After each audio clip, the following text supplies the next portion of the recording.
Yes. Good evening, Harlem and Harlems of the world.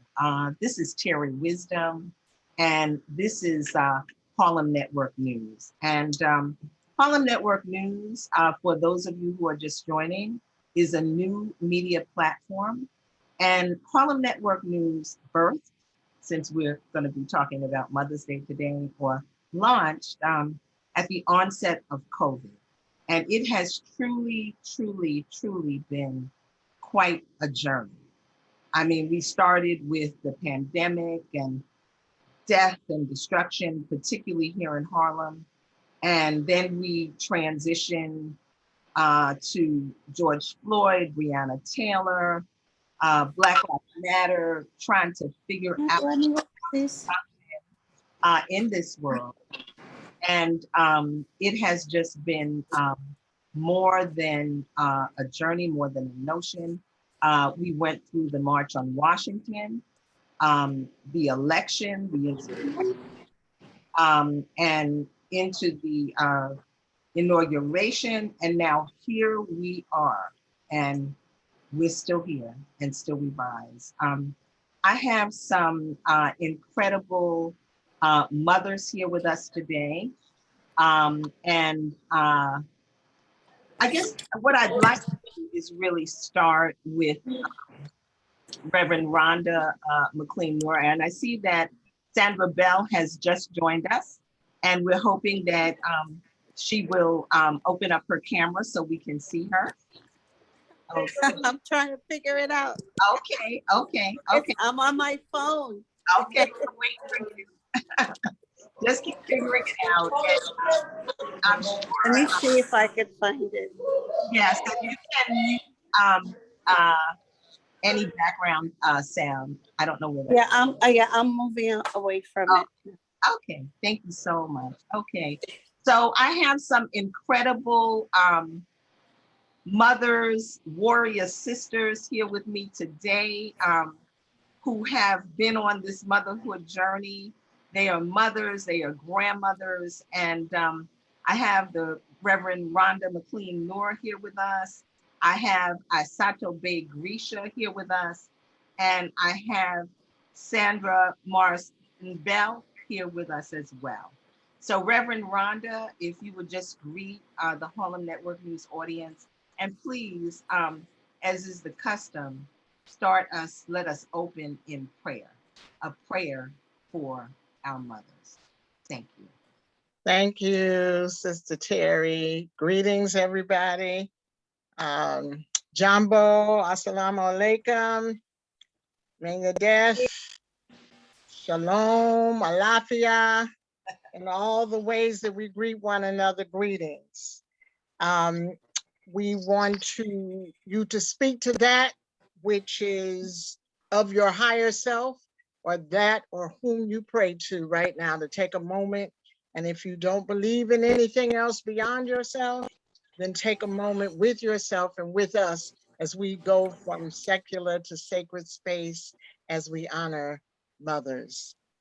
Father God, Creator, Oludamare, Allah, all the names you are called by, we thank you for this day, for this hour. We thank you for Harlem Network News. We thank you for Terri Wisdom, who is putting forth information that is impacting Harlem and the Harlem of the world. We thank you for all the mothers on this call, Aissatou Bey-Grecia, Sandra Bell, and all those who will come.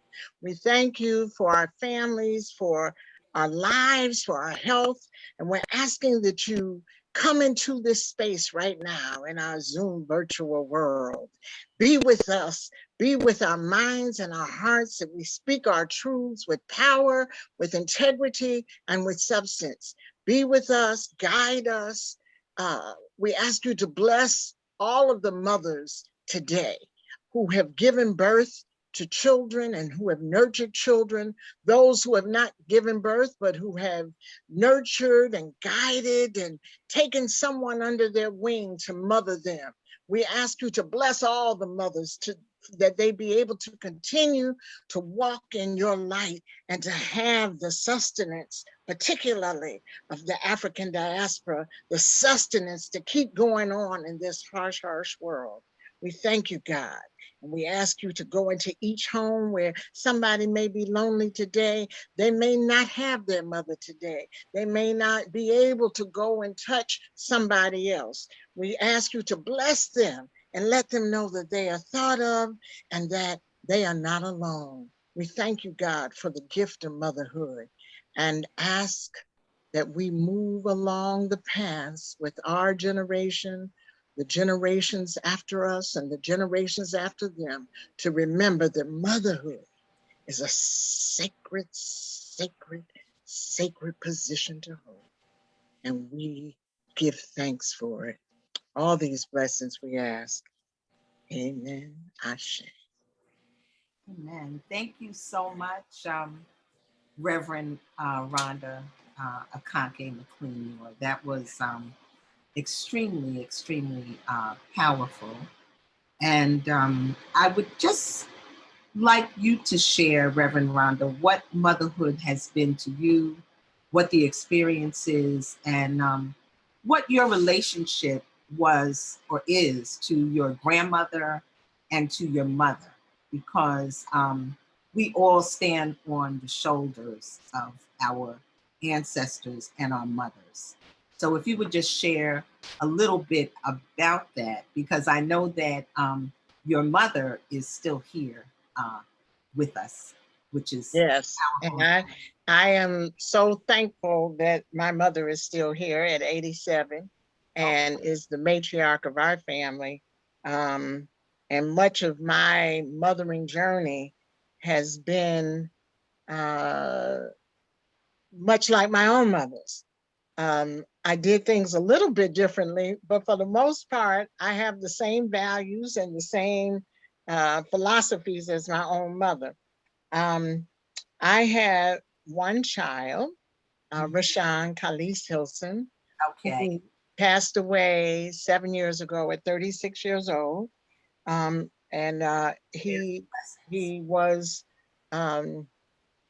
a sports and entertainment lawyer. He was a writer. He was an athlete and scholar, and he was married with a 3-year-old daughter and a 6-week-old son, and just dropped dead at the law office. They say it was an undiagnosed enlarged heart, that he had a hole in his heart. So now I have a hole in my heart, because that was the only child I gave birth to. And my mothering with him, the first 7 years of his life, it was he and we traveled the world. And I actually had him my 3rd year in college at Howard University. And he was with me because I was nursing him, and he was backstage with me. I was in the theater department at Howard, and someone else would hold him while I go on stage and do my thing. And, when I'd be in classes, he'd be sitting right there, and he marched across the stage with me when I graduated. So we had a special bond, Rashawn and I. And when we moved to New York, I met my husband, Kareem, and he had 5 children. So I am the mother and the stepmother, or the bonus mother, of 6 children.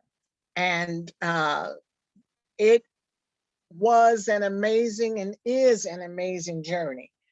We had a blended family, and you got a lot of personalities, and everybody has something that they're dealing with. And as a mother, I felt it was my responsibility, even though I didn't give birth to all 6 children, it was my responsibility to help them to become brothers and sisters, and for us to be one blended family, along with their mothers and stepfathers and my son's stepmother actually as well. So father and stepmother. So I did a lot of praying, a lot of crying, a lot of village developing. It was important, particularly with our my comrades here in Harlem, including Terri Wisdom and Aissatou Bey-Grecia and Sandra Bell, and all of those that we knew. We developed a community a village of support, which helped us where our children were in baseball and basketball and karate and African dance and after school programs and rites of passage programs. And as an African American in this country and in this city, the community was so important in our lives and our children's lives. And all of our children are successful. All of them are successful. And when I say successful, they are doing what their dreams have been to do, and they are raising and rearing their children and living the principles that we set out for them in their own way. Because we also, you know, as a mother, you nurture your children and you want them to have their own minds, because they're not replicas of you, but you want them to have the values that you set for them, and they come by that in their own way. So I am proud to be the mother of Rashawn, who was an amazing, amazing human being. And as adults, as mothers of adult children and grandchildren, we still have the same challenge before us. We still have to guide and give, but in a different kind of way. So my mother being 87, she still guides in her way. It's a little more laid back, but you know what she expects. And I try to live up to that expectation, even though it may not be mine. And so I just think the gift of motherhood has given me more purpose and enabled me to find parts of myself in faith and creativity and resourcefulness that I never knew I had. So I'm just thankful to be a mother and in this world right now. Yes, thank you so much. For those of you who are just joining us, I'm Terri Wisdom. I'm your host for today. And this is our dedication and our honor to Mother's Day and our mothers, our grandmothers, and our ancestors, and to ourselves. And this is Harlem Network News. Harlem Network News is a new media platform. We actually launched at the onset of COVID. We're on Facebook, Twitter, Instagram, HarlemNetworkNews.com. And we just have entered the Clubhouse world. So we're very excited about it. We don't have our own Clubhouse yet, but we will be putting up some rooms. So we're really, really, really looking forward. I want to just introduce Aissatou Bey-Grecia. And Aissatou, we'd like you to share just what your journey has been as a mother. What's your mother journey been, and what is the impact that your mother has had on your life and your grandmother? Thank you. Okay, so my journey as a mother started at graduation from college in Baltimore. I graduated and I was pregnant. So the journey began. It's a journey I've always wanted to take. I was raised an only child and I hated it. And so I have, spent my life gathering siblings, from hither and thon until I could have my own. Okay. So sometimes I laugh. I say, I birthed my siblings. These are the people I always wanted to walk this earth with. Okay. Yeah. So I was a person that always wanted to have these young people. So Moji is my oldest, and Lemuria is my middle, and Akhenaten is my youngest. And the journey started in 1975. Okay.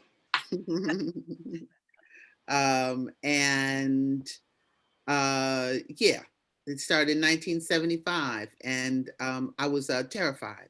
I had no idea what I was doing. I probably, being the only child that I've always known myself to be, I never babysat with any child in my entire growing up. Okay.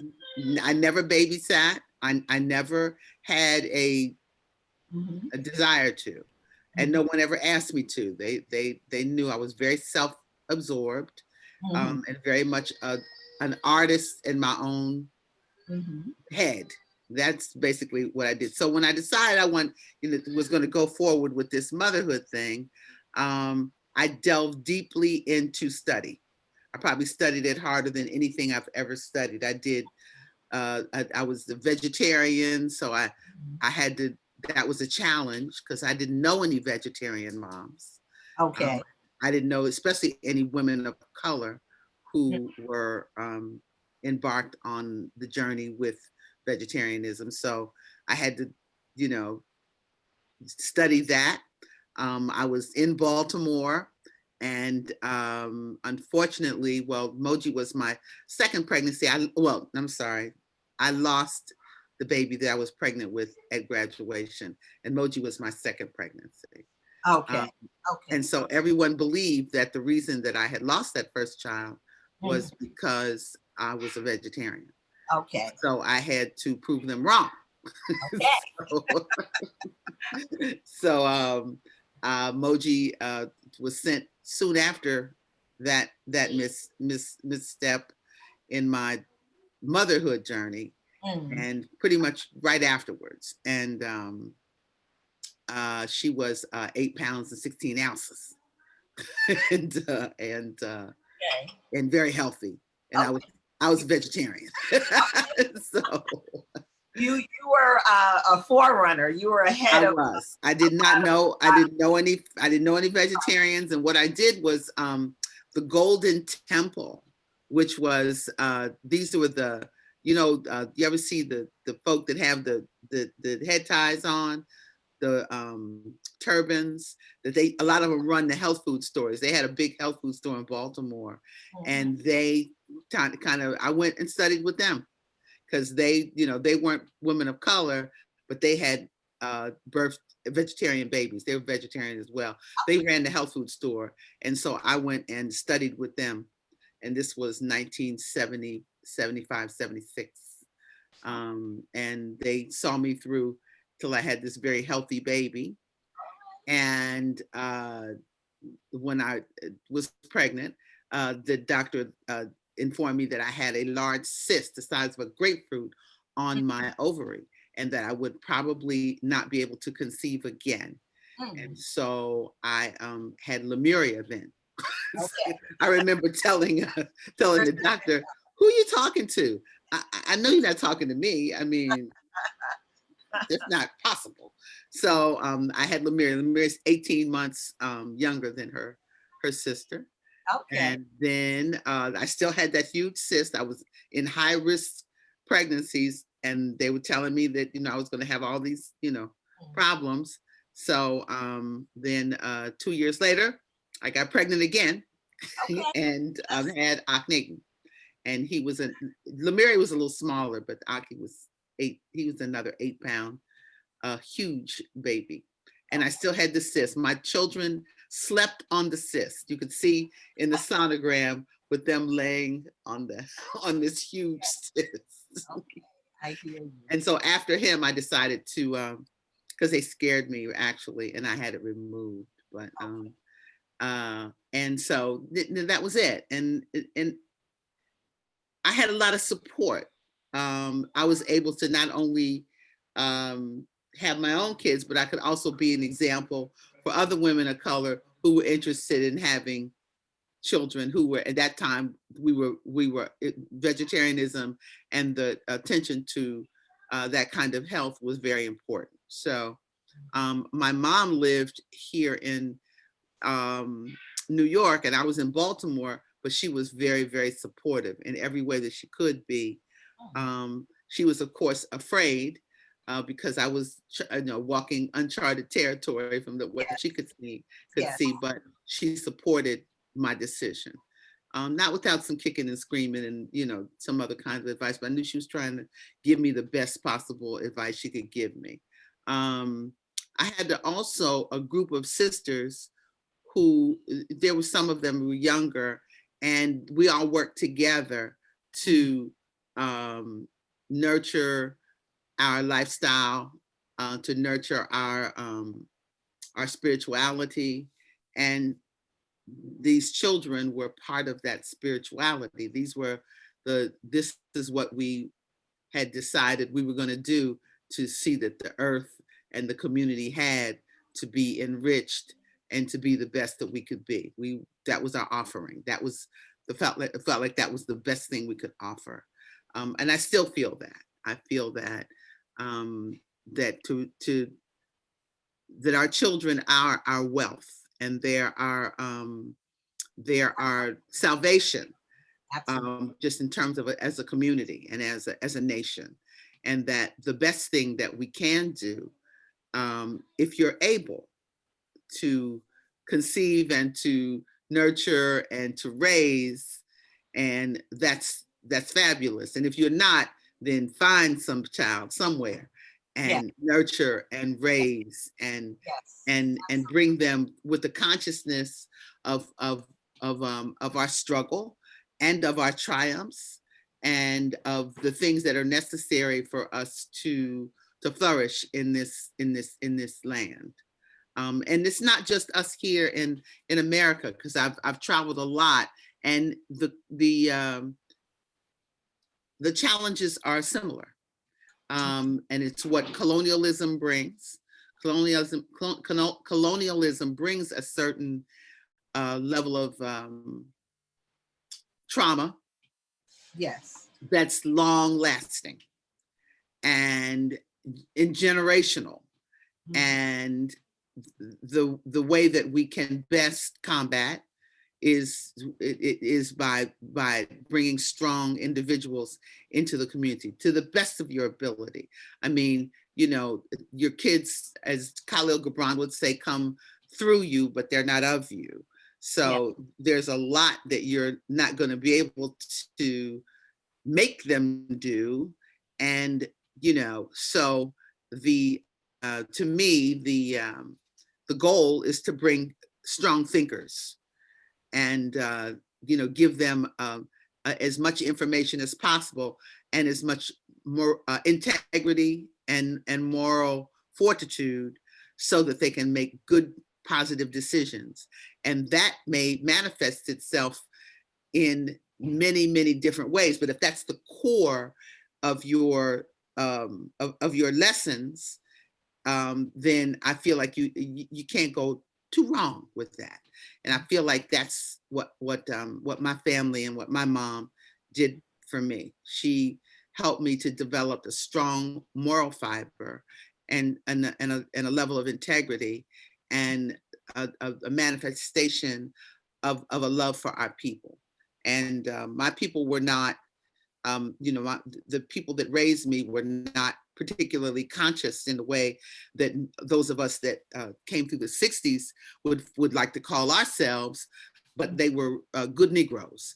And good Negroes are fabulous. Yes, absolutely. Those are the people that helped us to have a consciousness that would bring us to whatever, and a receptiveness to whatever was to come next. And we weren't sure, they weren't sure, but they felt like if we loved who we are, if we loved the people that we were nurtured by and the community and they put us in a community that we respected and had integrity for, then whatever came next was bound to be good. And I feel like that's an unspoken, there was no philosophy with that, but there was an unspoken philosophy that was the core of our upbringing. And many of us that, you know, we have all sorts of ways that comes through. You know, some people, you know, have it through Islam. Some people have it through Christianity. Some people have it through Buddhism. Some people have it through, you know, none of those things. But if you have an integrity and a moral fiber that's at the core of your human being, then what's next cannot help but be strong and positive. And I felt like, I mean, I didn't get real specific with that, but just those were the thinking, that was the thinking that I always came with. And oh, one other thing, I promised my children from birth that I would never tell them a lie, ever. Okay. That the only thing I had, what I wanted to offer was always the truth. So of course we never celebrated Christmas. So, so you know, those kinds of things. You know, that was Well, part of. It's what you're saying. I'm Terri Wisdom, and this is Hi.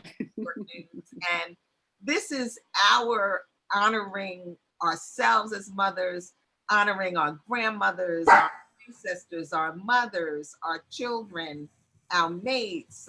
You know, this is our husbands, our sons, our brothers, our sisters.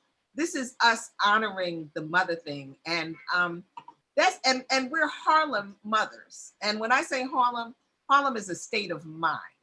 And it's very interesting because those of us that are on this call, Ellen DeLeston has just joined us, and she is my son's godmother. And of course, Sandra Bell is here. And we all have a very symbiotic connection. And the connection that we have is we're all coming out of pretty much the same age range. And we all had those mothers and families that Aissatou was speaking about. She spoke about the good Negroes. We were called Negroes when we were growing up. But we had that kind of family foundation. And when I think about it, we weren't that far. Our grandparents weren't that far out of the enslavement. So, and many were coming from the South. In Sandra's entrance, which I will let her introduce herself, is coming from Trinidad. But there's just that common thread, and it's a powerful common thread.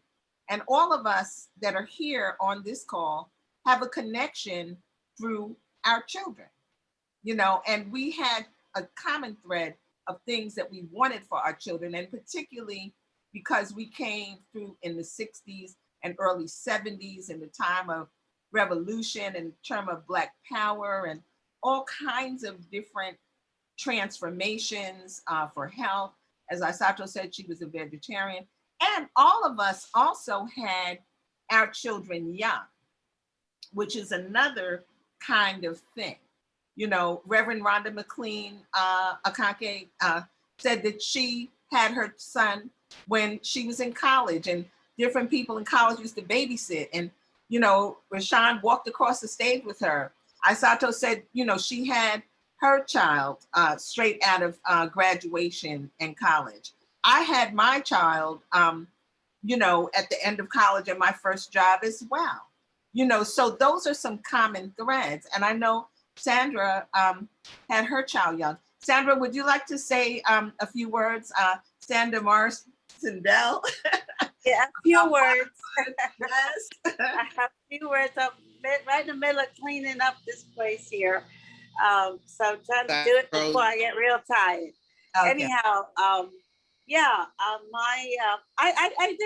did not even think about being a mother. I never thought about those things when I was young. I mean, because I grew up in Trinidad, and then my mother made me come to America when I was 12 years old. Right. So I grew up with my grandmother and my auntie and my uncles, and we were.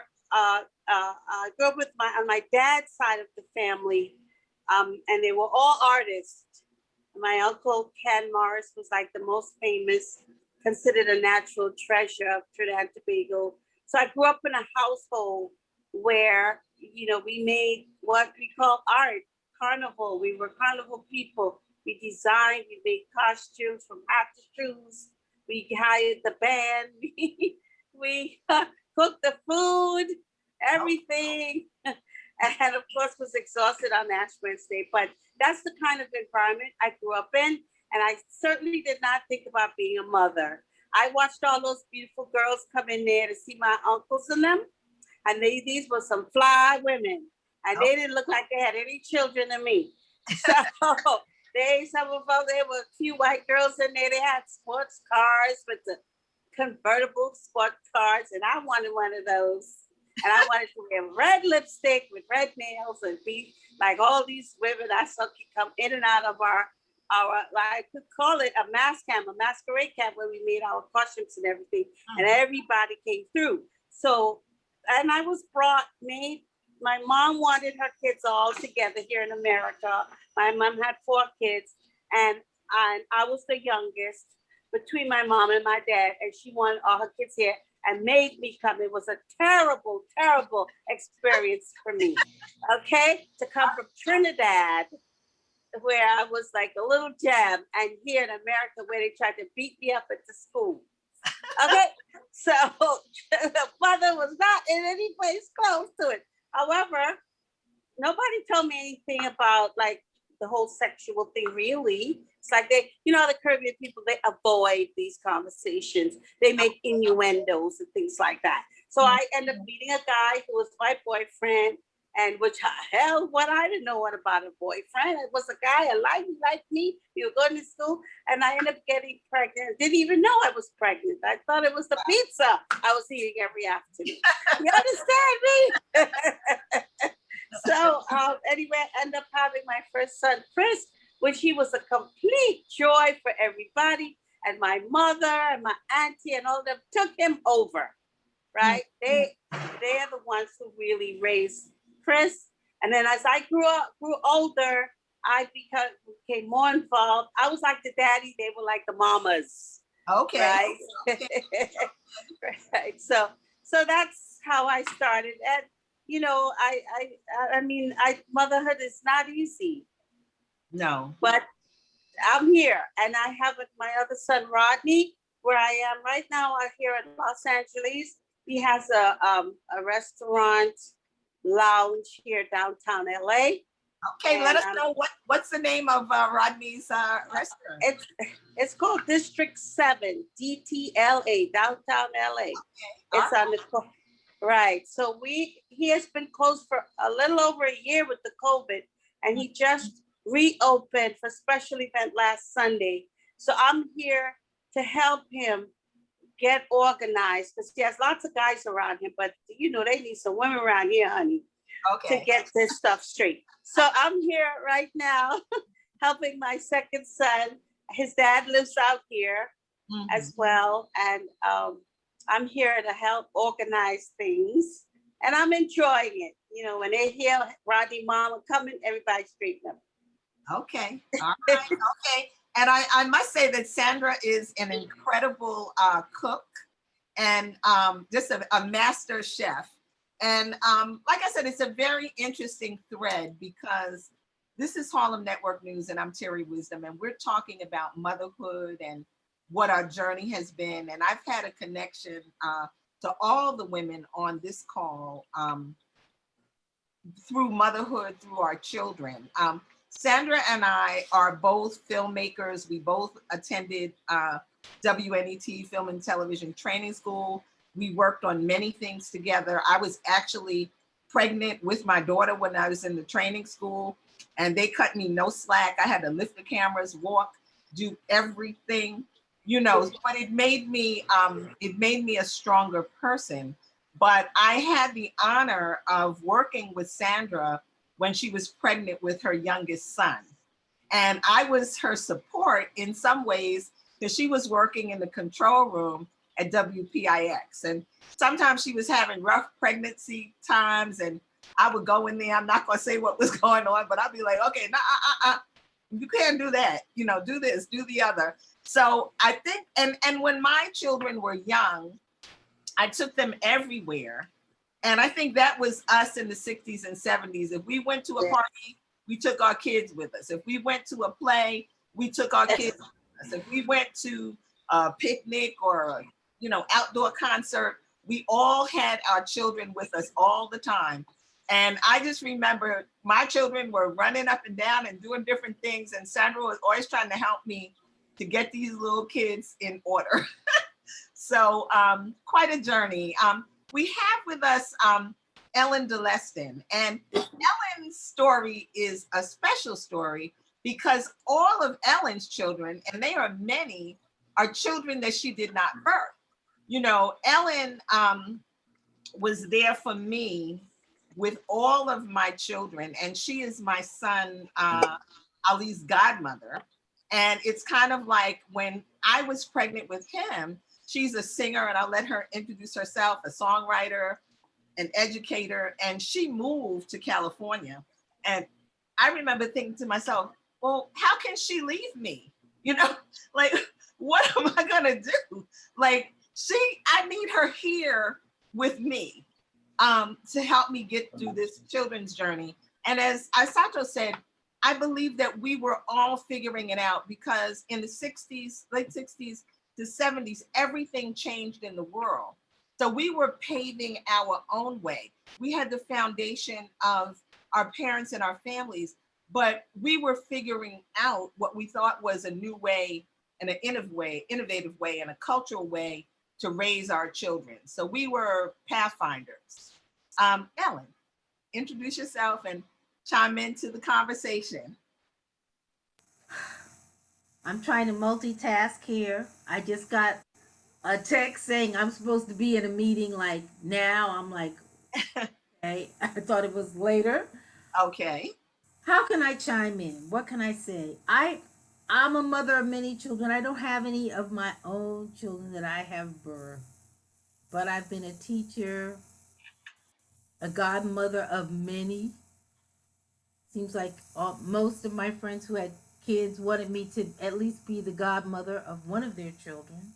Okay. So therefore, I have Ali, and we have some mutual friends. Our friend Carol, and I'm godmother of one of her daughters, and the list goes on and on. And then, as a result of being a teacher and a choir director, you just adopt so many more children. And I also taught piano lessons and voice lessons, and all of those kids became my kids to some extent. And so I'm a proud mama of so many different kids who are doing so many wonderful things out there in the world musically, which makes me feel so proud, and academically. And then I have my four-legged kids. After I started to put the two-legged ones down, I found a love for even dogs. So I've got dogs, I've got kids, I've got god kids, and what a blessing, what a wonderful life to look at other people's children and see the seeds that you planted in their lives sprout up, and for them to be productive citizens, doing wonderful things, carrying on the legacy, carrying on the music. I couldn't ask for anything better except to have my own. Mm-hmm. Okay. Well, thank you, Ellen. And for those of you who are joining us, this is Harlem Network News, and we're talking about motherhood. And I think the common thread that is going through us is that we all came through at about the same time in life. And I believe that no matter where you were, as Sandra said, she grew up in Trinidad and her mother made her come here. She did not want to leave her wonderful, warm, cultural home. But I think that wherever we were at the time, our parents had common thoughts and common threads and taught us certain kinds of things that really made us very, very strong and powerful people. So I'm going to just have, and we'll round robin or anybody that wants to chime in. Akanke, would you tell us just something very special about your grandmother, something that your grandmother taught you or told you that you've carried with you, please? And say your grandmother's name, because, you know, we're libationing on all the grandmothers and ancestors and everybody today. I had three grandmothers that were very special to me. My mother's mother, Catherine Jones Myers, she had a saying. She was a very independent woman. She was a social worker. She married 3 times. Okay. She and my grandfather, my mother's father, and her got divorced when my mother was 9. And my grandmother remarried. That husband passed away. And then she remarried at 70 years old. All right now. And All right. moved to Florida, to Palm Coast, Florida. And my grandmother, she was a little lady, but she was fly. And I remember meeting her. Yes, she was. yeah, but she was very strict about certain things. And like I said, her saying was, you can't sit down and sit, you got to get up and get. So she didn't deal with any excuses about stuff. And like, even though she was a social worker, she was like, you as a woman, you had to have your own bank account. You had to have your own way of making your life for yourself, regardless of anybody or anything else. So man did not make you. You as a woman are significant in and of itself. And as a mother, you have to be able to take care of yourself and your children. Now, my other grandmother, Grandma Vivian, my father's mother, Vivian Whittier, she was uh, pulled up, and she wore a gele and a caftan All right now. every day. She was a housewife, and but she wasn't in the African culture, let her tell it. But she wore a gele and a caftan every day. And so she would we were I would be like, Grandma, but you're in African culture. And she'd be like, mm-mm-mm. So uh her thing was, you as a woman and a mother create the home and the atmosphere that you want for your children to grow up in and be raised in. So even though she was home, there were lots of things that I got from her, many of which she did not say, but what she did. And even though sometimes I thought, this is too much, I am not the cooking the food and the cleaning and the washing of the clothes, and have my career. I can't do all those things. But she's the one that uh, gave me the understanding of the healing of the hands, and that with a woman's hands, you not only heal, but you nurture the world and the earth. So with her cooking and um, her nurturing of us and the people around her, I learned a lot through her about life and motherhood and giving. Sometimes too much. And when I say too much, some mothers sacrifice their lives for their children and don't excel in their own way, in their own right, and then are resentful about it.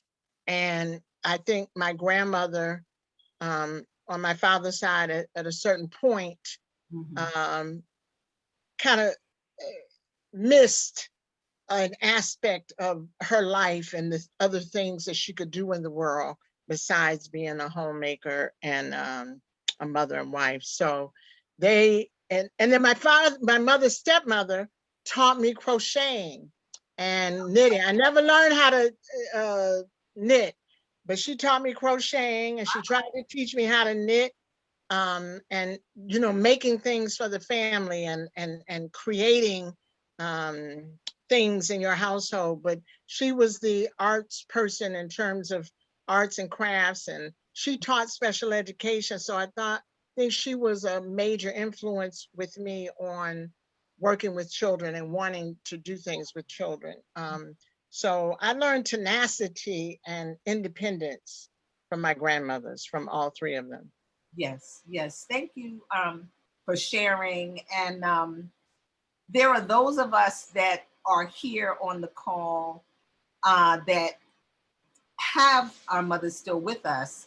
And I'm one of those that my mother is an ancestor, and she's in heaven just with many of the other family members and ancestors. But my mother was an extremely, extremely strong woman. And one of the things my mother, Myrtle or Nora Myrtle, Zilphia White, Duncan Hamilton, was an amazing and powerful woman. And I know that I was blessed because I had my mother, and then I had my mother's two sisters who they were like my mother as well. They didn't have any natural children, so I was their child too, and I was their sister also. But I always felt that I was completely okay if my mother was around. That there was nothing. I mean, my mother was a rock, my back, so many things. And she was a lady. She was always dressed, always looking perfect. You know, her house was always perfect. She cooked, she cleaned, she worked, she did so many things. But I think that a lot of the strength that I have, I got from my mother, because my mother was a teacher and an educator and an entrepreneur. But my mother, like, if I was sick and I didn't want to go to school, my mother would be like, get up, wash your face, put some clothes on, and try. And the only way I got to stay home is if I actually like threw up. And I remember like putting my finger down my throat, you know, because I was like, okay, I'm really, really sick. But, you know, but that pays off, because now as an adult, I've always been able to just work through whatever it is, because that's the way that I was raised. And I loved both of my grandmothers. And one of my grandmothers, Parthenia, I just remember her saying, be like, the Lord don't put on you no more than you can bear. So, you know, that was that. And I was also one of those little kids that was running around like 4 years old saying, Lord, have mercy. You know, and I would say it just like my grandmother did, you know, and I thought that was normal because that's what I heard her say, you know. So I think that there was a lot of strength garnered from these people. All my mother's sisters and my grandmother, they made all of our clothes, they cooked, they sewed. My grandmother also remarried at 70 years old, you know, and I remember my grandmother on a ladder painting the outside of her 3-story house in St. Albans. That's how she rolled. And she was 70 years old. So she did a lot. So I know that we come from that kind of strength. Aissatou, we're going to not keep too long because we're going to start to wind down. But Aissatou, would you like to share a grandmother or a mother? I can tell you this. I'm going to tell you this story about, I grew up, my mother was 18 when she had me. And many of you have heard the story about how my mother hid her pregnancy from herself and everybody else, and nobody knew that she was having a baby until I came out on the living room floor. Famous last words, that looked like a baby's head. And then, and there I was. And she she was at Ohio State University the week before and had a complete physical. So go figure 1953, how that works. I don't know. So anyway, and she had her grandfather, who was the big detective in town. He was one of the first Black policemen in Cincinnati at the time. And her parents had told her, you know, my stepmother and her grandmother, that she could not, if she had a baby, she could not come back in that house. And they made good on that promise. She never came back, never slept in her parents' house again. Wow. After I was born on that day in the middle of the floor. Wow. The surprise of everybody. Wow. She was actually, my father was in Korea at the time. She was having a tete-a-tete. That means they were talking to the boy next door to us. And when they came to the hospital, when he came to the hospital to see my mother, he said, "We'll get married when you all get out." And when you got the house, it was my father, and that's what happened.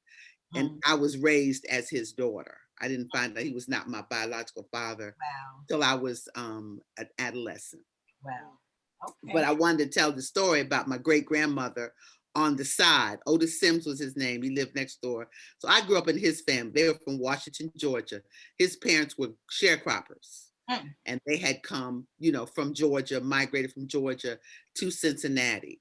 And his grandmother is the person I spent most of my young life with.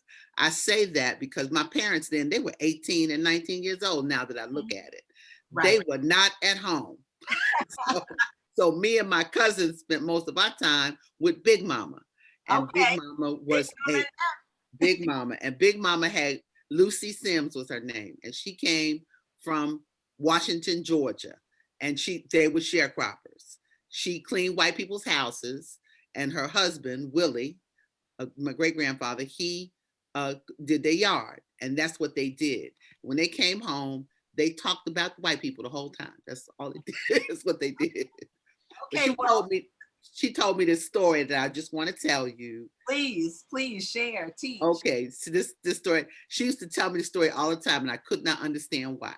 So she told me, she was telling me how she made it from being a sharecropper to being, to get to Cincinnati. And she said, she was tired of living in a house where she was paying the rent to the man, to the owner of the property, and she was working for him. She was sharecropping, as we know it. And she was tired of it. She went and told her husband at the time, that was Willie. She said, "We got to get out of here." She said, I'm gonna go. She had a baby. And she said, "I'm gonna go. I'm gonna send 2 letters out." She sent one to Florida and one to Cincinnati to 2 of her cousins. She said, whoever sent a letter back, that's where she was going. The first letter came back from Florida. My grandfather said, I ain't going. And she told him, "If you're not coming, then just send my baby, right? Because I'll get another one of those things between your legs. I'll get another one. But I'm leaving up out of here, right?" She used to tell me this story all the time. What's she talking about? So then they went to Florida. So he came along right after, she got finished, and things wasn't working out in Florida. So she did the same thing again. She told him, she's going to leave out. She's going to send a letter to Cincinnati. She said, and she said he completely said, no, he wasn't leaving. He was staying right there. He was happy there. And she said, "Well, I'll tell you like I tell you before. Send my baby. Well, I'll get me another one of them things with him. I'd get another one, right?" And again, here I might have been 6 years old. Why is she telling me that story? And so she goes on and on. So sure enough, she moved to Cincinnati. She, and that's where we were all born and grew up. And of course, Daddy Bill followed her and whatever, right? Why she keep telling this story? That, of course, when I got to be about 20, I was like, "Oh, you got to lead the way." I see. Lead the way. When you see stuff ain't right, don't wait. Yes. Make a move. Yes. So anyway, I just want to share that story with you. Big Mama. Our grandparents and parents and mothers and grandmothers really, really shared and taught us so much. And we were blessed to have those people because they were like very close to the land, close to, right, I would say, the heritage, to Africa, to different things. And they survived and they were strong and they were tough. Terri, one more thing I just want to say. My other grandmother was married, like all of the other ones, 4 times. Okay. Not that one, but the other one, the fly one, 4 times. Okay. So it's very important. And this is Harlem Network News. And these are Harlem Mothers. And we are sharing and honoring and telling our story. But it's very important to hear and know these stories. my mother was born in, and it's going to segue us to what we're dealing with now. My mother was born in Elizabeth City, North Carolina. And Elizabeth City is all over the news, as you can see right now, you know, with the murder of another Black man. She was born across the street from Elizabeth City State Teachers College. Her mother, my grandmother, taught at what was then Elizabeth City Normal School, because all the Black colleges were originally normal school because nobody had gone to college. My mother was my grandmother's third child, and they lived next door to my grandmother's mother. When my mother was born, she weighed 2 pounds. And because of the segregation, because of the racism that still exists in this country, my mother they were not able to take her to the white hospital. My mother's grandmother put her in a chicken incubator and fed her with an eyedropper. And as soon as she was a little more pounds, they put her in a milk crate and journeyed from Elizabeth City to New York City, to Harlem, where she could get more care and attention as a preemie. So we have some stories of strength and power. Sandra or Ellen, would you like to just briefly tell a grandmother or a mother story? Ellen, are you still here? I'm not sure if she is, but Yeah. Ellen? Okay. I'll tell a quick story if she's not. I'll tell a quick story if she's not there. Yeah, please. Thank you. Yeah, well, you know, as I said, I grew up with my grandmother from like the age of 2, because my daddy used to work on a ship. He got a job on the ship. He was having trouble with his first wife, who he had like 6 children with. You know, those days that they had birth control. And so he was separated from his first wife, and he met my mom, and they had me. And on 2 years old, my dad came off the ship, came to see me, and I was a total mess, nose running, no pants on, running up and down, dirty. He wrapped me up and found some clothes and took me to his mama, who I grew up with, Mother Maud. And Mother Maud was the matriarch. What she said good in that family. She had 6 children, and her husband died. Robert Morris died early. He was an artist. He was a bookmaker, making books that you read. That's the other kind of book. And so the one thing I remember that my grandmother, Mother Maud, said, I used to fall asleep on her lap every night while she read the Trinidad Guardian paper after I had my Ovaltine. And so she first time I heard this, I didn't even know what it meant, that she was from the Igbo tribe. She was Igbo. Her mother was Igbo, and her father was Scottish.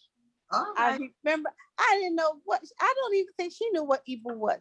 You know, but she told me that, and I always remembered. So she was a mulatto woman from a Scottish father and an African woman from West Africa. Okay. And she was Igbo. Okay. So I know that I'm part Igbo even without knowing it. So that's the one thing I remember about Mother Maud. She lived till she was 93. And it was a beautiful time with my grandmother. When my grandmother died, I said, you kill me too. Throw me in the grave with her. That's how much I love her and my auntie. So that's my grandmother's story. And one more thing I always remember she would say. She said, say at the first of every month, say rabbit, rabbit, rabbit. That's to help you have a bountiful and prosperous month. Don't wait till a whole year passes and say Happy New Year, prosperous New Year. Say it every month. The first of the month, say rabbit, rabbit, rabbit, because rabbit make plenty rabbits. Okay, all right. So thank you for sharing that with us. Rabbit, rabbit, rabbit. I'm Terri Wisdom, Harlem Network News. We're going to move to Ellen DeLeston. Tell us something about your grandmother, your mother, who I love so dearly. Every woman that is here with us, every mother that is here with us, I know and love their mother. And Reverend Rhonda, Akanke, and Sandra, and Aissatou are blessed to still have their mothers with them. I lost my mother about 11 years ago. Didn't lose her because, I mean, she's with me every single day, you know, and Ellen lost her mother, but I was really mothered by everybody's mother, especially when I lost my mother or when my mother transitioned, and that really meant a lot. And I'm still able to do that and have that mother nurture. And so that means a very significant thing. And I was mothered by my partner's mother. So, Hey, Ellen. Sandra, Sandra, Yes. can you hear? I found out recently, guess what? I'm What's that? Trinidadian, my grandfather. Trinity. Oh my Trini. God. You got the Trini in you, girl. Girl, my God, I just found it out like about 6 months ago. All right. I tell you, I didn't gotta grow go up to with them. Trinidad. I didn't grow up with that part of my family, but you know, I've gotten to know him. I'm older, but Trini was he came on a boat from Trini in the 40s. All right. That's where all that flair, that's where all that flair comes from. You think so? We'll all have to go down once this pandemic time is over. We're all going to go with Sandra to Carnival. Absolutely. Absolutely. Oh my God. Plan that.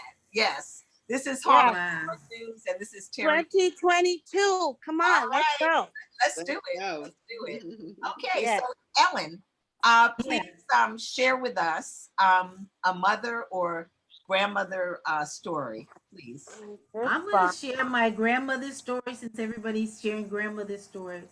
Well, my grandmother was born in South Carolina, and with my grandfather, my grandfather moved to New York and moved out to Long Island. They moved into Freeport, and at one time they were really, really prosperous. And my grandfather had a barbershop, and then the Depression hit, and so much of life changed.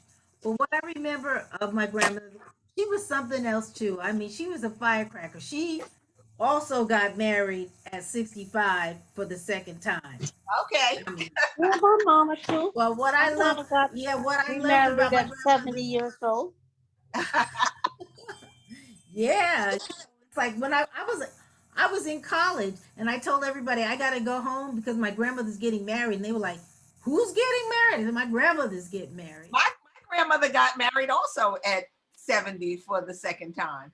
So I think, you know, young people, those that are watching and listening, understand that there's not a whole lot new under the sun. It ain't over until the fat lady sings. But the story I want to share is how my grandmother, they lived in a section of Freeport that at one point they decided they were going to make it an industrial park.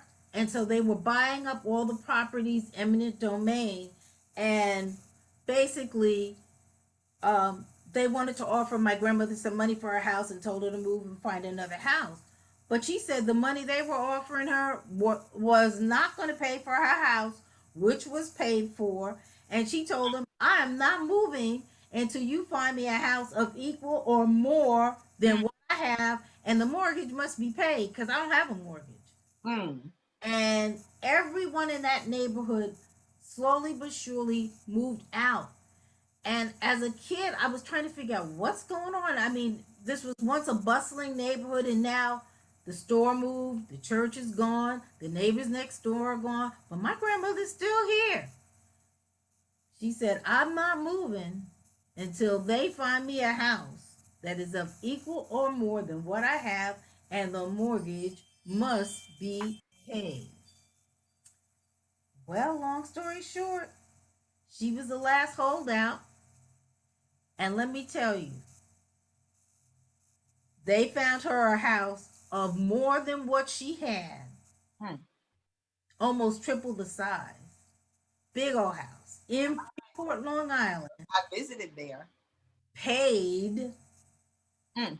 to get her out. And she said, oh no, I'm not starting all over again Mm.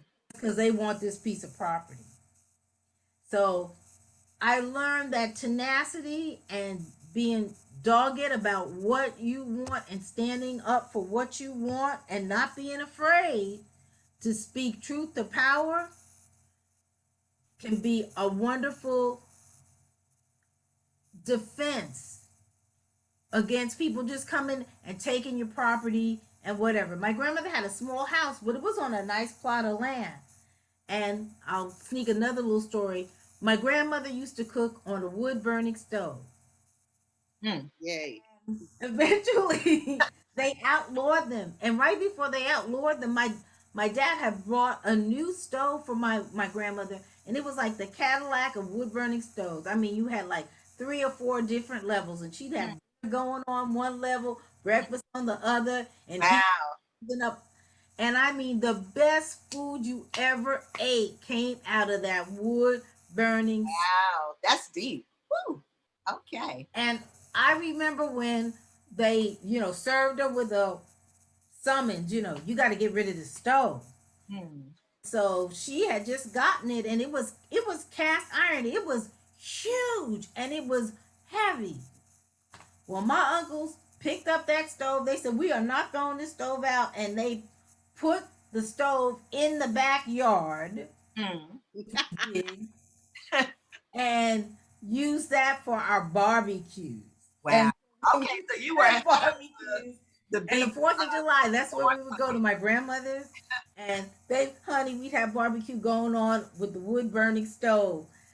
And I just remember that about my grandmother as well. And she was so hurt when they made her get rid of her wood burning stove because she said she wasn't used to cooking on gas and she would burn the food on the gas because it was hard for her to adjust to that. adjustment. Wow. But eventually she did. But let me tell you, the food never tasted quite the same. Mm. I'll Wow. take that wood burning stove right now. Wow. Wow. What That food what was what good. rich this is Harlem Network News, and we're gonna kind of wind ourselves down now, but what rich stories, what rich people, what great legacies we come from. I'm Terri Wisdom, and this is Harlem Network News. And even though all of the sisters that are on this, all the mother sisters, I know we have raised our kids together, we have crossed paths together, we have been there for each other through our young children, through our teenage children, now through our grown children, and now through our grandchildren. Grandchildren.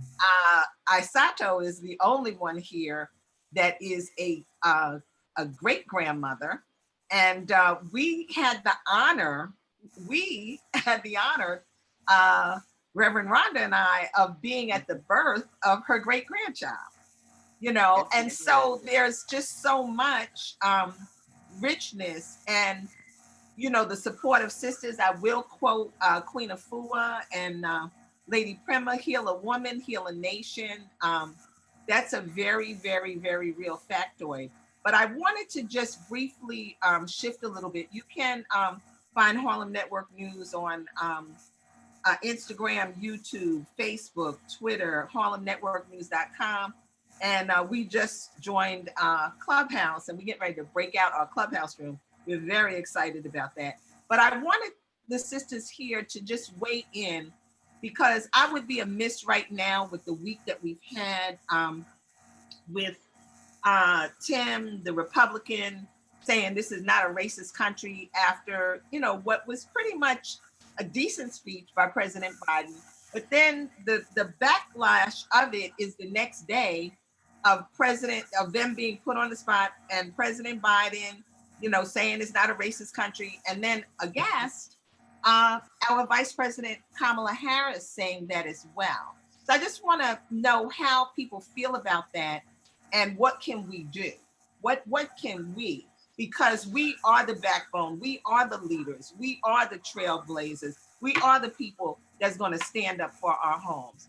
So who would like to speak on that first? Because I think we'd be amiss if we're on here and we talking about mothers and our children and our future and the fact that our Black Lives Matter.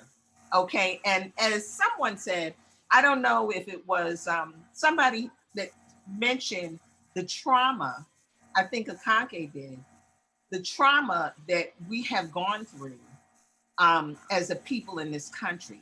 And the trauma has resonated to our children. Ellen and I share a common bond, and that's how we met. We were bus in the 60s. We were bus children. And they called us, they didn't call us an N-word, but they were like, oh, she's a bus child. You know, now we got a great education in Jamaica Estates. It was like a little private school. Debbie Wasserman Schultz, Sister Judy was in my class. So, I mean, we were in it and we got a great education, but the trauma of that is what made both of us, what Ellen and I also have in common, is going to Lincoln University. Because at the time, we knew we could not go to a white university, not because we weren't accepted, but traumatically, that was not something we were going to do. And that was the greatest choice in our life. It's where we met Gil Scott-Heron. Ellen was in the original band, and it's where our foundation was just poured. Well, I want to chime in, and I went to high school with Ellen, by the way. Oh yeah, that's right. It's a small world. And wait a minute, Ellen, and if we remember it right, we were of the very few that went to the High School of Music and Art. In fact, in that year that we came, I had just come from Cincinnati. Abdel Salam was in that class as well. We they made us. I know they made the Harlem kids. They made them let us in because there was only a 5% Black population in a school that was on 125th Street, 137th Street, 35th Convent Avenue. There were no Black teachers and there were no Black kids, or very small few, I think 5%. And because it was right after the riots and all of the the upheaval, they made them in this non-racist country. They made them let the kids. I think I auditioned in September and got in September for what is now, it's now LaGuardia, but it's because of that racism. So let me just say that I will agree with, and I'll defer to my my educator, Sister Ellen, when Kamala Harris says this is not a racist country. I will agree with her it's not a racist country, but a country is made up of people. So there are a whole lot of racist people. If the country is just a globe and some things on a map, but there are lots of racist people here, and there's lots of racist doctrine that we have all had to live in tyranny under since the Middle Passage. So I'll just say that if she wants to get us, we want to get her on semantics, okay.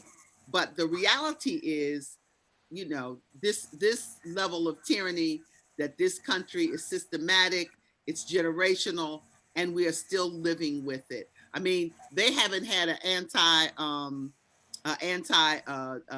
African-American lynching. They still don't have it on the books, and the Asians just got an anti-Asian bill passed. And we don't have so I'm just, what is that? What is that? So you gotta speak truth to power now. Tell the truth and shame the freaking devil. I mean, let's get real here. And I mean, this is it's absurd. But for them, it's politics. And you can't call the country that you are now in charge of a racist country. But the racism in America is systemic. I was just reflecting the other day. We are probably the last remnants of any African Americans. And when I mean African Americans, not coming off from Africa here, but being born descendants of slaves. That's what I like to say. I'm a descendant of slaves. And we're probably the last generation of descendants of slaves that even endured any kind of segregation and Jim Crow. These kids don't know a darn thing. I mean, it's a sad case when you don't know your history, and some of the kids, they rather, Beyonce it. No offense, I love Beyonce, but the reality is we have been subjected to so much. The knee on the neck did not start with the knee on the neck. It just continues from the knee on the neck. The shoot in the back wasn't the first shoot on the back and ain't gonna be the last. Unfortunately, shot in the back of Black men. Our men are a commodity that's just like in slavery. Shoot them. Yes, this is modern day lynching, and It's horrible. we have the prison, the pipeline system, and I have experienced that in my own family, as everyone knows. And I mean, for those of you who have never been to visit anybody in prison, you don't know what time it is. There is nobody in there but us. And at a point to call someone in prison, it costs $4 a minute. Okay? Is that not the industrial complex? And there were things like towels and different things that people had to buy. They don't give them the stuff in prison. The family got to buy it. You know what I'm saying? So, I mean, they're making money this way, that way, and that's free labor. Yeah. Free labor, and you gotta pay, let's and it's a plantation. Secrets, they make that in prison. Just saying. Let's keep it real. Just saying. I'm sorry to interrupt. So they need to rethink those kind of comments. Sometimes it's better to be silent than to speak an untruth.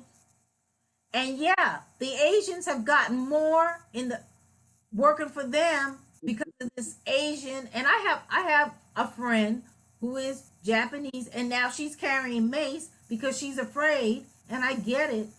But what can I carry that won't get me shot in the head or in the back? Yeah, and I mean, I think this is Harlem Network News. This is Terri Wisdom, and this is our Honoring Mothers program, and we have talked about our mothers and our grandmothers and just the richness that we stand on. And now we are talking about the events of this week briefly in terms of, is America a racist country? And as Aissatou said, we're going to get into, or somebody said we can get into semantics. No, a country's not, but the people in it are. So we have. How many of you remember? I mean, I remember having to ride, even in New York, the back of the bus. It was subtle. And I remember being a little girl and asked my mother, why do we have to go to the back? There were seats in the front. I remember my mother saying, yes, ma'am, to white women. And I was like, why are you saying ma'am? But coming out of the South and surviving and working in the North, that's how it went down. And I'm just saying, even change, it's going to take a lot of education, a lot of reprogramming, and a lot of prayer. A lot of prayer and a lot of fortitude. And I'm Terri Wisdom. This is Harlem Network News. And I have to say that even as I sit here and as we talk, I feel the trauma in my body every day, every single day. There's not a day that I don't feel it. We are here in Harlem.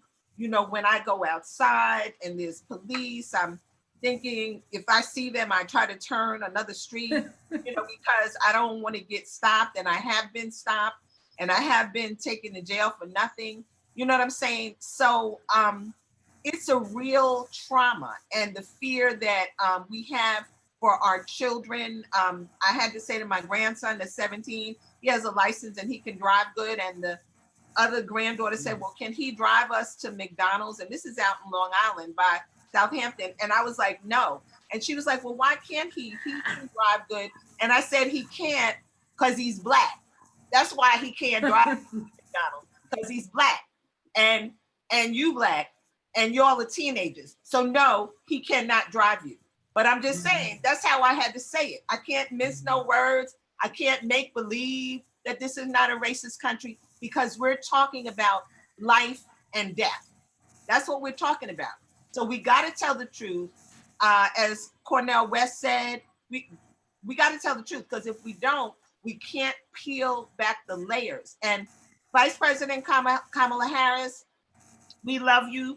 We proud of you. We got your back, but we not gonna let you be out there saying and doing the wrong thing.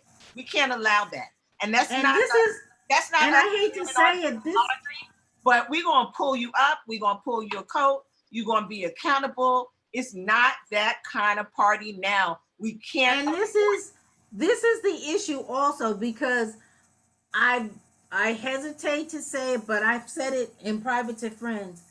They will promote someone who is brown, but are they a descendant of slaves?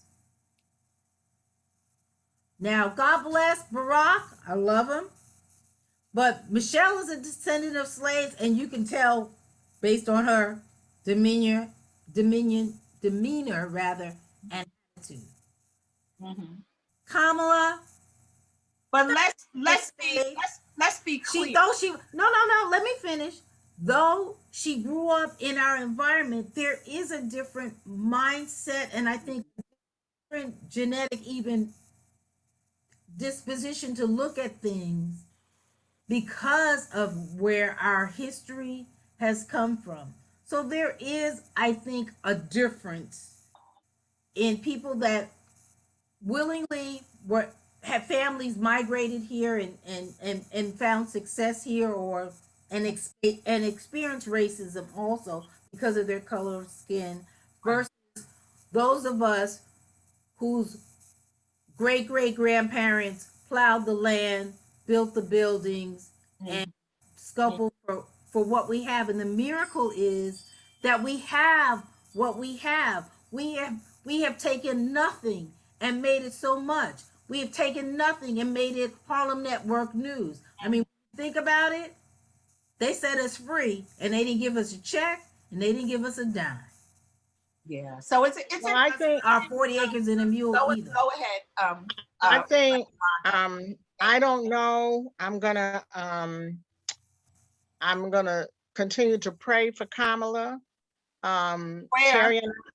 Terry and I are in the book where we wrote letters to Kamala called Dear Kamala, which you can get on Amazon. I think it's on Amazon, or Yes. and so we have her interest at heart, and we are proud of her, and we are supporting her. However, the dialogue she had before she got elected is not what we're hearing right now. So when you can say that America is not racist in the midst of all the things that are going on right now in your face, and as you even participated in some of the Black Lives Matter rallies and things, to say that takes us back 400 years. Mm-hmm. So when you say America is not racist, you're saying that our people did not get lynched and burned and tarred and feathered just because of the color of their skin. When you say America's not racist, you're saying that all of our ancestors that were in America that died during slavery by getting beat and working from sunup to sundown, and all of those people that were treated like dogs and sold and auctioned off like animals, that did not happen. You're denying the history of this country to say that America is not racist. So it is incumbent upon us to constantly keep it out there. America is racist, and we are addressing it. We are all affected by, as Aissatou said, the trauma of slavery, and we are all affected by post-traumatic slave syndrome. So the white people, the Black people, so we've got to reignite an understanding amongst ourselves as a people that we cannot deny what has happened in order to get along. Yes, we've made some inroads, some things have happened, we've gotten whatever. However, it is still the same thing when I walk into a place for the same job that my white counterpart wants to get. And because of the color of my skin, they are looking at me differently if they are in power or in charge of that job. So until we keep each other accountable and remember and have in our minds that our people were tarred and feathered and burned, and people sat around and looked at with their families as picnics and watched our people get lynched because of the color of their skin. If you don't remember anything else, when she said that, that's the image that came in my mind. Right. Do you remember? And the thing is, this is Harlem Network News, and we're winding down. And I just opened up a can that's not going to close tonight. It's going to stay open. But what I want to say that I think is very significant and it's very important, we don't have to go back to tarred and feathered, 80, 100 years ago, or 50 years ago, or 20, or yesterday. We can go back to this week. You know what I'm saying? In this same week that we had the Elizabeth City killing. We had the 16-year-old girl, getting shot by the police. We had somebody else. It was happening every day. After the George Floyd verdict, it was 4 or 5 people killed that day. So we don't have to go back far. This is happening right now. And it's happening. You would think that the police would have gotten together and understood, like, this happened and we're not going to do this again and we're not going to shoot people in the back, but it is happening before our eyes. So we can't make believe we don't see that. And I'm going to speak truth to power, and I'm going to speak it broad because we don't know our history. We do not know our history. Those that were in Jamaica, Trinidad, wherever they were in the slavery too. You know what I'm saying? There's a story on PBS about that was happening in Jamaica. There's a book that somebody wrote about things that were happening in Trinidad, and a woman who had to run and leave there and come and get with the Native Americans. And you know what I'm saying? So this was everywhere. It was just different, but it was still happening. They still came from, though it might not have been on this soil, it still came from that same kind of thing. Then they somehow were able to get here. So I'm just saying it is an intrinsic thing to our people, no matter what. Terri, what I'm saying is that it's knowing that history and knowing what happened to us back then, right, and dealing with post-traumatic slave syndrome, it shows how in their DNA that it is gone from generation to generation. So they don't see us as human and have never seen us as equal humans to them. So when I talk about images and going back, I'm just saying, looking at the history and the trail and our trail of tears, that they still are in the same kind of mindset. And we have to understand and teach and educate those amongst us and the ones coming up. One of the special things about us talking about motherhood, when we were talking about our children and our grandchildren, I talked about my son, and then I have 5 stepchildren, and one of my stepchildren, my oldest stepson, got killed the same year that my son died. So we lost 2 children in 1 year. Yes, God. And the rest of them, I'm so thankful that they all had.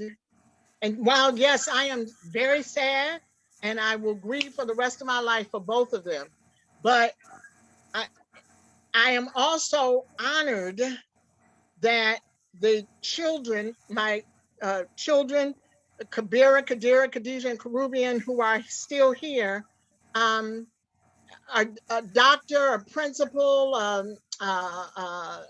officer in the Army, and a chef. And they all, because of their understanding of community and the village that they grew up in Harlem and DC and wherever, understand their commitment to other people and each one teach one. The young people that I worked with years ago on my son's birthday the other day sent messages on the Facebook that thanking me and honoring me for being a mother to them and what they are doing in the world now. The program that George Faison and I had. So being a mother, Ellen, not just in terms of giving birth, but to the children and what we teach them and say to them, how it comes back to us and how it reverberates out in the world. We have to continue to teach as long as we are alive. We cannot retire from working with our young people and telling them who they are and whose they are so that they can help to continue to destroy the racism in America. Yes, and I will say, this is Harlem Network News, and we're going to wind down. But one thing that I will say, as right now we are sitting on our stools of eldership, and we are mothers, we are grandmothers, we are grand godmothers, and we are great aunts. And what I will say is, Kamala, we are her elders. Vice President Kamala Harris, we are your elders. So when we see you missing a step, maybe you didn't have the same experiences that we did, maybe you don't know, but it's our job to make sure that you know. And in this 2021, after going through the pandemic of this year, and after going through the pandemic, as Dr. Maulana Karenga so eloquently said, okay, we got the pandemic of racism, we got, the virus pandemic, we got educational, we got all pandemics across the whole gamut, and the scab has been pulled off the wound. So we are no longer going to sit back and think we got to say this so we could get over, or we can be strategic, or this can happen or that can happen. I learned that when I was 20 years old and I worked at Children's Television Workshop. I also know media as a media person, and that is why I have started Harlem Network News. It is why we need you, the audience, to support us. If you can with a story, if you can with a skill, if you can with a donation, if you know about grants, because it is important that we be able to speak truth to power and teach and say what it really is. Because if we don't do that, it's just not that kind of time. We don't have to do that anymore. We don't have to, even within your job. You know what I'm saying? At the end of the day, it does become damned if you do, damned if you don't. And if you don't go with your principles, when you go down, you're not going to have anything to go down with. Okay? So you must keep your principles. You must keep your culture. And when you do that, that is something that cannot be taken from you. It is unshakable. And Kamala is our child. You know what I'm saying? She's a vice president, but she has to be taught. And if she's not doing the right thing with any public officials and other communities, when somebody not doing what they need them to do, they get up there, they lobby, and they say what has to happen. And truth to power, we put you in office. I don't care what the numbers are, 60% or whoever voted, but we know that we put you in office. Okay, so accountability, and this is not that time, and we're not playing. Okay, we can't afford to. I have tension in my body every single day, and ever since I heard that statement, I've not been the same. Okay, it is not that kind of time. So this is Harlem Network News. I'm glad that we were able to speak and share these things, and I feel so much better. I feel great. I feel grateful. And I'm just saying, let's keep it real. At Lincoln University in 1969. We had 70. 70. 70. 70. We had to leave campus because they burned a freaking burning cross. cross on the campus, and they cut off our telephone service. And when we were going to have a march, this is the year of Jackson State and Kent State, they were having the grand poobah of the Ku Klux Klan in Rising Sun, Maryland, and they had shotguns and pitchforks, and we had to turn back. Thank God, Gil Scott-Heron was a fearless leader, and we called Spider-Man at that time, and he was like, we're not marching to Oxford, we are going to have a candlelight vigil because we all would have been killed. The first time we ever tried to walk to Oxford on US 1, somebody ran us off the road and said, ends, go home. We never tried to walk to Oxford again. So you cannot tell us about a country not being racist. This has been something we've had to carry on our back. And it's kind of like now, because of Black Lives Matter and because of all the things that have been seen, it is horrific that the people have been murdered like they have. Gil Scott-Heron has a song that came out, I don't know how many years ago, called No Knock. And it was about Fred Hampton. And now there's the movie about that. So the no knock was happening then. The no knock is happening now. But one thing I do know is now my grandchildren don't think I'm crazy. You know what I'm saying? I've always been a race woman. I've always been through the experience. But now they understand and they have a new respect for me. So I'm going to keep that respect and I'm going to stand firm. So and racism, I gotta say this, and racism is in fact, they were talking about it on The View. Racism and the definition of racism is such almost an elusive thing, in that many of us have friends of many different colors and races, and we would call ourselves, we're not racist. But racism is something that is intentional and systematic.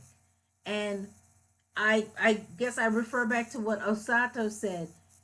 Maybe we can't call the country and the land that really belongs to the Native Americans, by the way, that we are living in. We can't call this country racist, but the individuals that have been indoctrinated and systemically put their thumb and their knee on the back of people of color are far too many. And we need some change. We need some enlightenment. We need some coming together, because I believe as we begin to interact with more people, you'll find out we do have more in common than not. And there has to be a respect for each person's color. You know what I'm saying? I mean, when we were growing up and they would skipping the rope. If you white, you right. If you black, get back. If you brown, turn around. You know what I'm saying? So it has to be a respect for who you are and that you can be who you are. And then we can come together. We must know ourselves.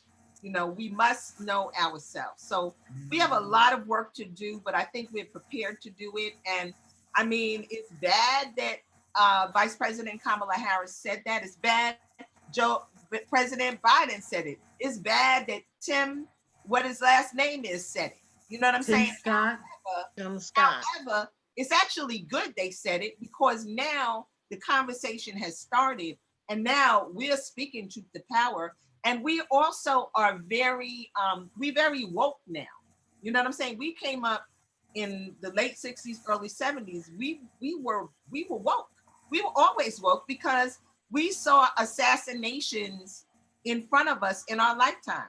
We saw, President Kennedy assassinated. We saw Martin Luther King assassinated. We saw Robert Kennedy assassinated. We saw Malcolm X assassinated. So we came woke. We came woke. So now is the time for folks to be woke and to speak the truth, and, for there not to be hypocrisy. And as I said, we are Vice President Kamala's elders. And it's our job to make sure that our children know what time it is. So, And I'm And hoping that her, we I'm we hoping, love her, yes, and right. we are we are proud of loving her, people. and we need her to understand. I'm not the vice president, so I don't know what she's been through. Okay. I'm just want to put it there. I know that there's certain things that people say in power, that they're dancing with politics and the media, and they just got there. So I understand all of that, but in this day and in this climate, it is important that Vice President Kamala Harris, you understand that there's certain things that you must stand for. Otherwise, no matter how much you dance around it or play the game, it's going to come back to haunt you because you are a Black woman. Yes, and And it's going to haunt it us all.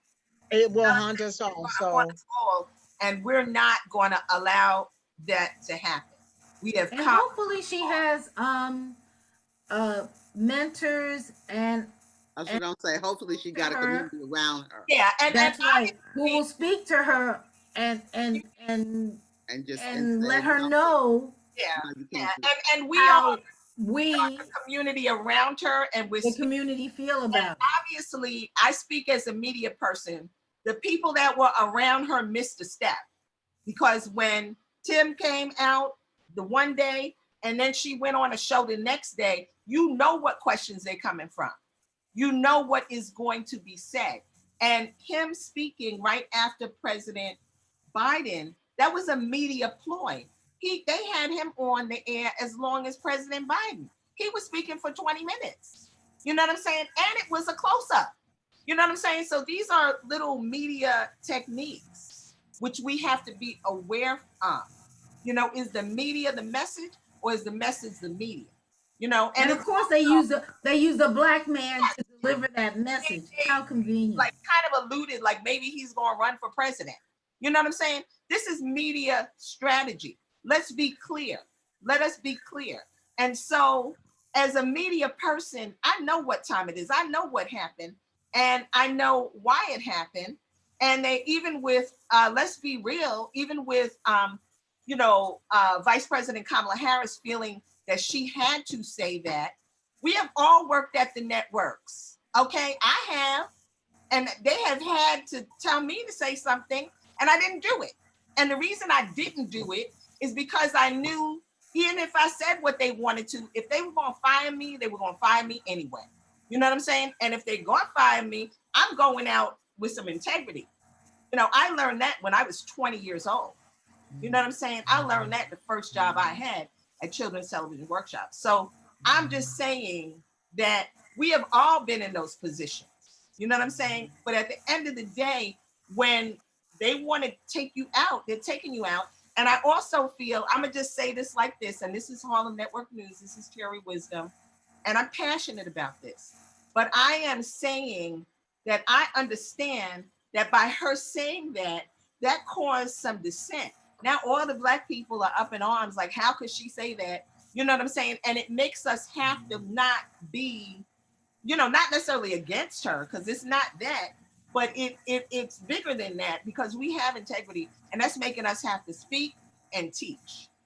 You know what I'm saying? Well, I'm thankful for you and Aissatou and Ellen, and as mothers and as women, and Sandra, who maybe had to get off, and our community of women as mothers, and having supported each other throughout all these 40-something years. We can say it. Um, Say it. and I'm 40 we are years old.